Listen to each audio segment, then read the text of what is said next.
Assalamualaikum warahmatullahi wabarakatuh. Alhamdulillah, segala puji bagi Allah. Berkat kehadiran dan juga rahmat beliau, kita dapat berkumpul dalam kegiatan komunitas belajar Galaksi SDN 1 Landasan Ulin Barat. Yang terhormat Ibu Pengawas SDN 1 Landasan Ulin Barat, yang terhormat Kepala SDN 1 Landasan Ulin Barat, dan yang menghormati seluruh rekan, guru, dan tenaga pendidikan SDN 1 Landasan Ulin Barat. Dalam kesempatan ini, di dalam kumpul ini, saya pribadi ingin menyampaikan beberapa pemaparan terkait tentang rencana tindak lanjut mengenai program pembelajaran yang ada di dalam pembelajaran PJOK. Jadi sekilas Bapak Ibu, informasi bagi Bapak Ibu semua bahwasanya program pembelajaran yang ada di dalam mata pelajaran PJOK itu yang dapat diangkat adalah 3. Yang pertama, Sport Education Model. Yang kedua adalah pembelajaran melalui konsep gerak. Yang ketiga adalah pembelajaran melalui aktivitas kebugaran jasmani. Dalam kaitannya yang saya paparkan hari ini adalah tentang pembelajaran melalui konsep gerak. Di dalam konsep gerak itu sendiri, Bapak Ibu, di sini ada penekanan. Di dalam konsep gerak tersebut ada penekanan tentang konsep truk. Kalau kita lebih mudah mengingat, itu konsep truk. Jadi kalau kita mengingat mobil, truk atau apa kan cepat Bu untuk ada istilah-istilah seperti ini. Jadi konsep truk tersebut adalah kepanjangan dari T-nya itu adalah konsep tubuh, yang R-nya konsep ruang, U-nya adalah konsep usaha, yang terakhir K-nya adalah konsep keterhubungan. Yang mana itu berkaitan dengan pola gerak yang ada di dalam aktivitas jasmani tersebut. Di sini ulun mengangkat suatu proyek pembelajaran. Proyek pembelajaran tersebut dinamakan Seirama Bumi. Kepanjangan dari Senam Irama Buatan Kami. Bapak Ibu apabila melihat judulnya aja apa? Buat apian-apian terbayang dengan aktivitas apa yang ada di dalam kegiatan tersebut. Kalau kita lihat judulnya Senam Irama Buatan Kami, berarti yang membuat siapa kira-kira Bapak Ibu? Apakah guru, apakah peserta didik, atau orang sekitar sekolah? Peserta didik, berarti kolaborasi benar sekali Bapak Ibu. Jadi nama proyeknya adalah Seirama Bumi, Senam Irama Buatan Kami. Latar belakang proyek ini adalah sebagai guru PJOK dari SDN 1 Landasan Ulin Barat, saya mengampu pembelajaran yang di dalamnya berkaitan dengan aktivitas jasmani. Tentulah diharapkan dalam proses pembelajaran itu keterlibatan aktif peserta didik, yang mana dalam kegiatan tersebut tumbuh ide-ide dan pemikiran yang berkembang dalam melatih semua capaian kompetensi yang diinginkan. Melihat kondisi tersebut, saya menggagas untuk menerapkan pembelajaran itu dalam suatu proyek pengembangan keterampilan, yang mana tidak hanya dalam keterampilan psikomotor, ranah kognitif, afektif, dan juga psikomotor, tetapi di dalam tersebut memiliki keterhubungan integrasi antara ranah-ranah yang ada dalam keterampilan atau kompetensi yang dicapai oleh peserta didik. Senam berirama menjadi jalan dan strategi saya untuk pengembangan kompetensi peserta didik dan juga merangsang pemikiran kritis serta inovasi mereka dalam mengembangkan gerak dominan dalam senam itu sendiri. Tujuannya di sini adalah peserta didik dapat menghasilkan strategi kreasi senam berirama secara berkelompok sesuai dengan kemampuan dengan baik. Yang kedua, peserta didik dapat merangkaikan keterampilan gerak strategi kreasi senam berirama secara berkelompok yang telah disusun dengan baik. Yang ketiga, peserta didik mendokumentasikan keterampilan gerak dengan menggunakan video dengan baik. Di sini kenapa Bapak Ibu saya mengangkat sesuai dengan kemampuan, karena kemampuan peserta didik kita itu kan sudah kita ketahui pasti berbeda-beda dan beragam. Yang mana kita di sini menerapkan berarti penerapan tentang pembelajaran yang berdiferensiasi sesuai dengan kebutuhan peserta didik. Langkah capaian atau hasil yang diharapkan di sini adalah langkah-langkah yang saya ambil koordinasi dengan kepala sekolah. Yang kedua, pemberian informasi yang jelas mengenai proyek yang ingin dilaksanakan dan dikembangkan. Yang ketiga, pelibatan orang tua dan juga rekan sejawat pendidik sekolah. Yang keempat, pembagian kelompok peserta didik dengan jumlah yang ideal. Yang kelima, peserta didik dapat merangkaikan keterampilan gerak strategi kreasi senam irama secara berkelompok dengan referensi media sosial atau platform yang memudahkan untuk memperluas strategi atau rancangan tersebut. Yang keenam, menentukan musik latar yang dipakai dan juga sesuai dengan usia peserta didik sekolah.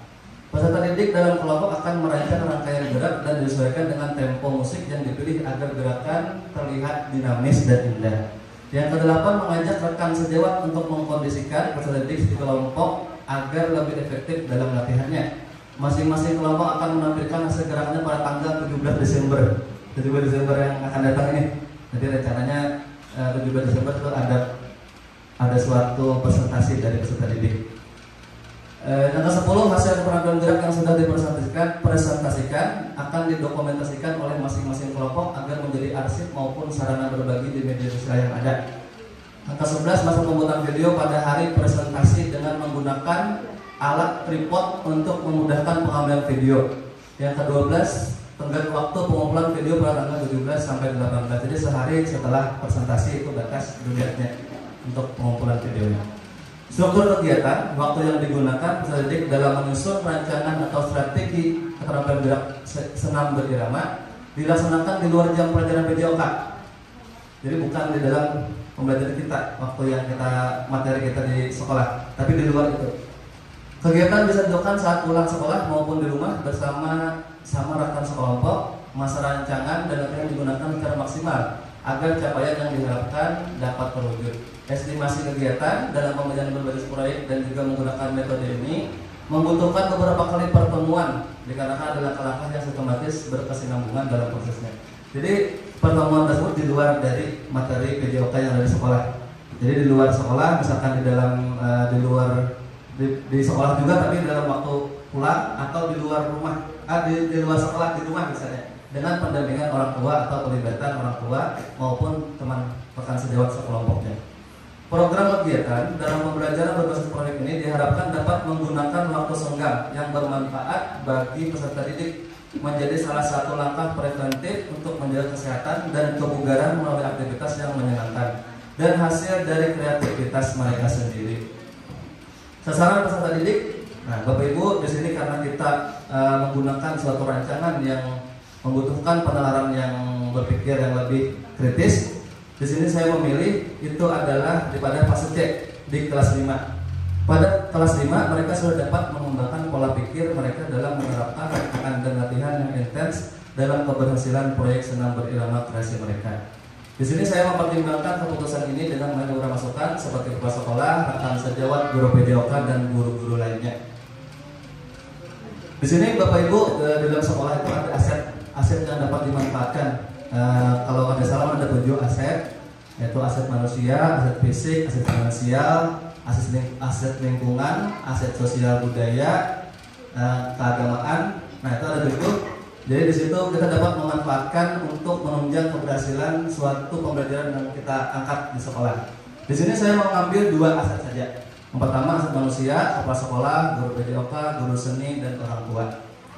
Aset fisik adalah lapangan, speaker, smart TV dan media pendukung lainnya seperti PPT ataupun video-video yang dapat dimanfaatkan peserta didik untuk menambah referensi mereka dalam membuat kreativitas dalam senam kreasi tersebut. Peserta didik yang telah terbiasa dalam memimpin senam dijadikan tutor sejawat agar lebih memaksimalkan waktu. Jadi dalam pembagian kelompok kita memperhatikan yang mana yang berpotensi sebagai ketua ataupun yang dapat memimpin kelompoknya. Komunitas belajar sebagai sarana berbagi, termasuk hari ini Bapak Ibu dalam komunitas belajar hari ini saya memberikan suatu paparan. Tujuannya sebenarnya adalah mengharapkan ide dan gagasan atau masukan yang lebih memperkuat keberhasilan proyek tersebut. Dalam hal kegiatan yang saya angkat ini, kolaborasi antar lini kepala sekolah, guru, peserta didik dan orang tua akan sangat bermanfaat bagi kegiatan ini. Semakin maju dan tetap bertahan dan menjadi sebuah agenda rutin. Jadi Bapak Ibu harapannya ini tidak hanya menjadi kegiatan waktu ini saja atau waktu percobaan atau waktu keperluan kita saja, tapi ini mudah-mudahan jadi agenda rutin di mana Bapak Ibu di sekolah kita tersebut saya melihat bahwasanya minat dalam senam kreasi itu sangat tinggi. Pertama ditunjukkan di kelas 5. Kenapa saya ambil kelas 5? Karena di kelas 5 saya melihat potensi-potensi tersebut. Bagaimana mereka menyukai senam, menyukai musik dikaitkan dengan gerakan-gerakan yang dapat dijadikan mereka senang. Evaluasi di sini saya mau menggunakan 3 evaluasi sesuai dengan proses asesmen. Yang mana Bapak Ibu sudah mengetahui ketiga evaluasi tersebut, asesmen tersebut, of learning, as learning, dan juga for learning. Dikatakan saja Bapak Ibu ya. Terkait dengan tantangan. Nah, apa yang menjadi tantangan dalam proyek tersebut? Yang pertama, pemahaman konsep yang terbatas. Peserta didik sekolah dasar tidak mungkin disamakan dengan peserta didik tingkat atau jenjang yang lebih tinggi. Jadi di sini tantangannya yang pertama adalah pemahaman konsep yang terbatas. Yang kedua adalah koordinasi gerak. Koordinasi gerak usia sekolah dasar dengan usia SMA sederajat itu pasti sangat berbeda. Dalam sekolah dasar pengembangan gerak dasar pola gerak dasar, sedangkan di dalam fase yang lebih tinggi itu sudah mengeksplorasi gerak. Yang ketiga adalah kreativitas. Dalam menghasilkan gerakan baru, mungkin di dalam peserta didik kita sekolah dasar itu terbatas kreativitasnya. Tapi semua itu bukanlah menjadi masalah yang besar, karena sekarang sudah ada platform yang sudah membantu kita dalam referensi, baik itu YouTube ataupun TikTok dan juga media sosial yang lain. Yang terakhir adalah kepercayaan diri. Nah, di sini Bapak Ibu, yang paling penting untuk peserta didik kita dan juga kita pribadi adalah pengembangan kepercayaan diri kita, yang mana berkaitan dengan takut salah, kurang percaya diri, ataupun juga kurang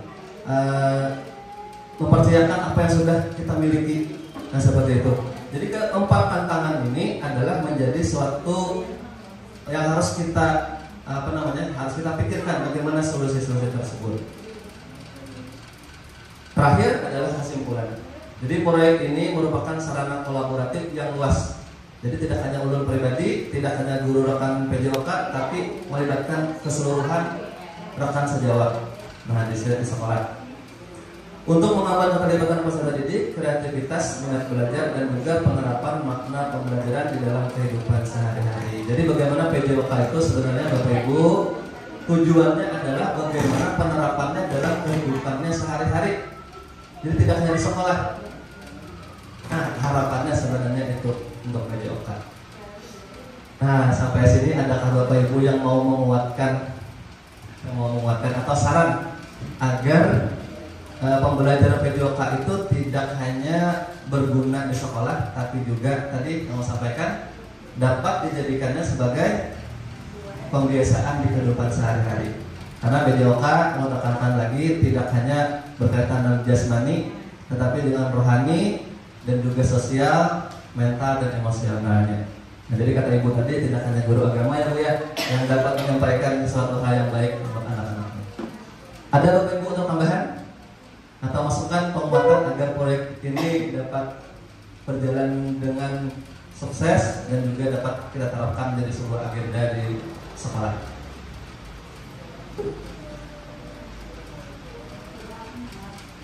Ada yang bertanyakan? Kalau tidak ada yang ditanyakan, nanti kita akan tindak lanjuti lagi lebih jauh di dalam forum yang di luar dari komunitas belajar ini. Maksudnya nanti kita membutuhkan kepanitiaan dalam susunan struktur, susunan dalam pembuatan proyek tersebut. Saya ucapkan Bapak Ibu mohon maaf apabila ada kesalahan dan kekurangan, salah hilaf, salah kata, salah perilaku, atau apabila yang mau sampaikan ini telah memberikan yang tidak nyamanan, mohon minta maaf dan minta rela. Terima kasih. Wabillahi taufiq wal hidayah. Wassalamualaikum warahmatullahi wabarakatuh.